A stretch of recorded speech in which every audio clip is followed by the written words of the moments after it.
오늘의 말씀 고린도후서 11장 28절에서 33절 말씀입니다.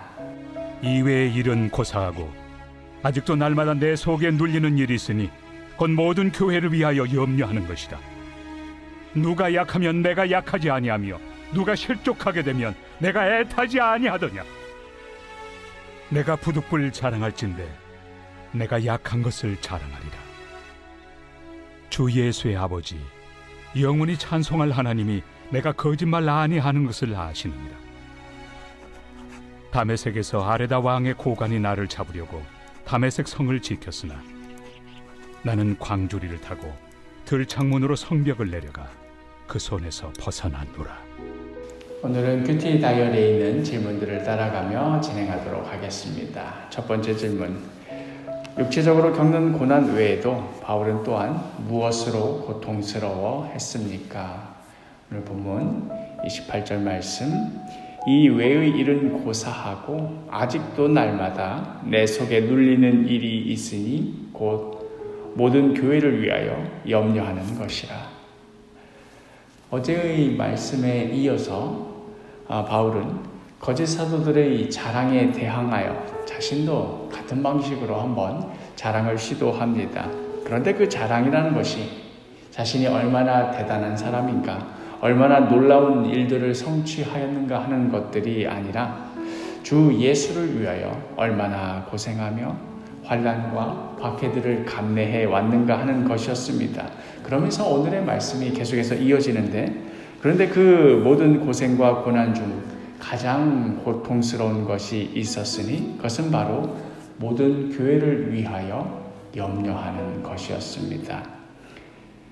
행상을 하면서 어려운 살림을 이어가는 어머니가 시장통 바닥에서 추운 날은 추운 날대로, 비 오는 날은 비 오는 날대로 고생하면서 어려움을 겪으면서도, 그러면서도 늘 마음에 무겁고 힘든 것은 자신이 힘든 것이 아니라 자녀들이 자라는데 어려움이 있을까? 혹시 부족한 것이 없을까? 늘 이런 걸로 마음 졸이며 가슴 아파하듯이 바울 역시도 자신이 복음을 위하여 그 숱한 고난과 박해를 감내해 가면서도 정작 자신의 아픔은 자식과도 같은 성도들이 어떻게 살고 있는가? 혹시 복음에서 벗어나는 그러한 삶을 살고 있지 않는가? 혹시 환난과 어려움으로 인하여서 그 믿음이 흔들리지는 않은가? 늘 이러한 것으로 염려하며 마음 졸이며 살아왔던 것이지요. 두 번째 질문, 바울이 그토록 약해지며 애를 태웠던 이유는 무엇입니까? 29절, 누가 약하면 내가 약하지 아니하며 누가 실족하게 되면 내가 애타지 아니하더냐. 자식이 아픈데 자기는 아프지 않아서 괜찮다고 할 부모가 어디 있으며, 자식이 넘어졌는데 자신은 넘어지지 않아서 다행이라고 여길 어머니가 어디 있겠습니까? 바울은 성도들이 약해지면 그것이 곧 자신이 약해지는 것처럼 아파하고, 성도들이 실족하게 되면 자신이 넘어진 것 마냥 애를 태우며 살았던 것입니다.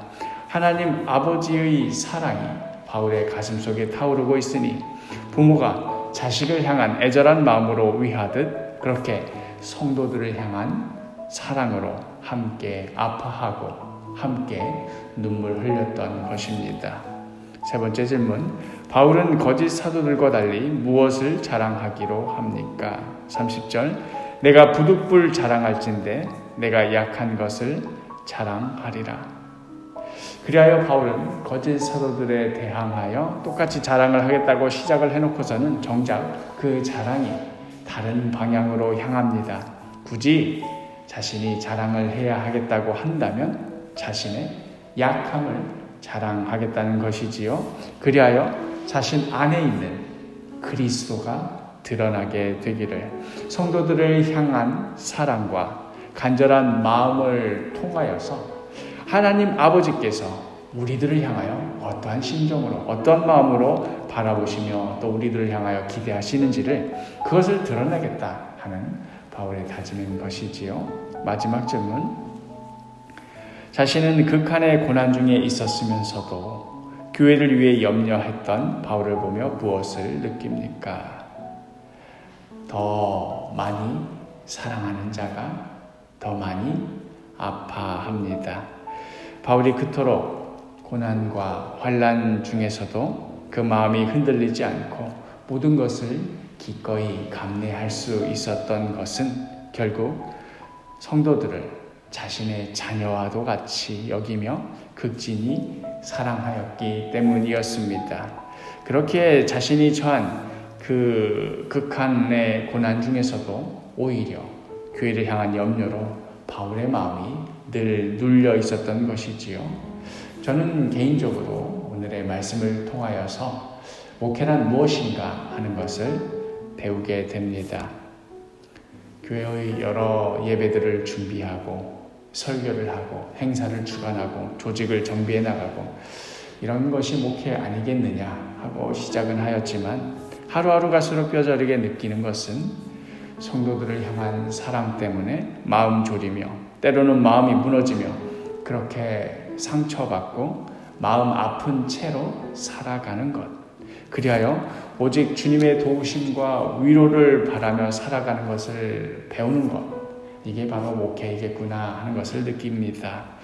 누군가가 저를 위로해 주기 위하여서, 격려해 주기 위하여서 이렇게 말씀해 주시더라고요.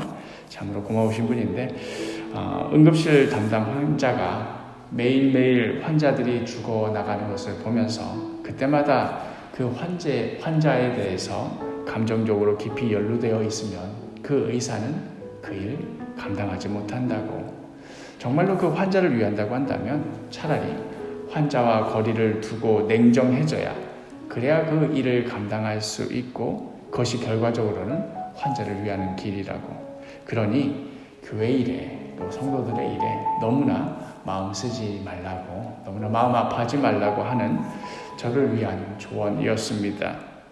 저는 그 말을 들으면서 참으로 맞는 말이구나 하는 생각이 들면서도, 그러나 바로 그 점이 응급실 의사와 죄악된 세상 속에 친히 오신 예수님과 이 둘 사이에 결정적인 차이가 있는 것 아니겠는가 하는 생각이 들었습니다. 응급실로 비유하자면 예수님은 그 환자에게 깊이 감정적으로 연루되다 못해 오히려 그 환자를 살리겠다고 자신이 대신 죽어버린 그런 의사였습니다. 그리고 그 모습을 우리에게 보여주며 우리 모두에게 이제 이러한 나를 따르라 라고 말씀하시는 것 아니겠습니까? 우리가 감히 어떻게 예수님처럼 살 수가 있겠습니까? 그저 비슷하게라도 흉내라도 내보려고 발버둥 치는 것이겠지요. 상처받더라도 더 많이 사랑하려고 조금 더 발버둥 치는 것, 그것이 우리 성도의 마땅한 삶의 모습이겠지요. 오늘 하루도 예수님의 모습을 본받아서 더 많이 기다리고 더 많이 품어주고 더 많이 사랑하는 복된 하루가 되기를 간절히 축복합니다.